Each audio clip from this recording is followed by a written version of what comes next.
ನಂಬದೇನೆ ಕೆಟ್ಟವರು ಇರ್ತಾರೆ, ನಂಬಿ ಕೆಟ್ಟವರು ಇಲ್ಲ. ವಿಶ್ವಾಂಬರನನ್ನು ನಂಬಿ ಕೆಟ್ಟಂತಹ ವ್ಯಕ್ತಿಗಳು ಇಲ್ಲವೇ ಇಲ್ಲ ಅಂತ ಹೇಳಿದರೆ ತಪ್ಪಾಗಲಾರದು.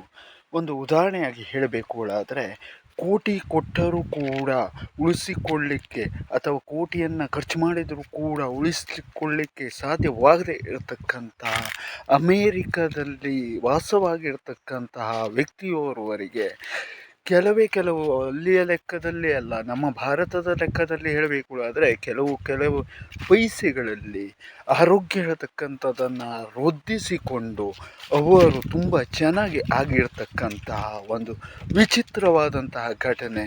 ಮತ್ತು ಅಷ್ಟೇ ಅಲ್ಲದೆ ಅವರು ಇಲ್ಲಿಗೆ ಬಂದಿಲ್ಲ, ನಾವು ಅಲ್ಲಿಗೆ ಹೋಗಿಲ್ಲ, ಆದರೂ ಕೂಡ ದೈವಿಕವಾದಂತಹ ಶಕ್ತಿಯ ಮೂಲಕವಾಗಿ ಎಂಥದನ್ನೇ ಕೂಡ ಗೆಲ್ಲಬಲ್ಲದು ಎಂಬುದಕ್ಕೆ ಇದೊಂದು ದೃಷ್ಟಾಂತ ಸಾಕ್ಷಿಯಾಗಿರ್ತಕ್ಕಂಥದ್ದು.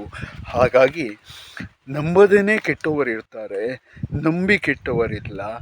ಜೊತೆಯಲ್ಲಿ ವಿಶ್ವಾಸ ಹೇಳ್ತಕ್ಕಂಥದ್ದು ಮಾಡಿಕೊಂಡ ನಂತರದಲ್ಲಿ ಬರ್ತದೆ ಹೊರತು ಮಾಡೋಕ್ಕಿಂತ ಪೂರ್ವದಲ್ಲಿ ಎಲ್ಲವೂ ಕೂಡ ಸುಳ್ಳಾಗೆ ಕಂಡು ಬರ್ತದೆ.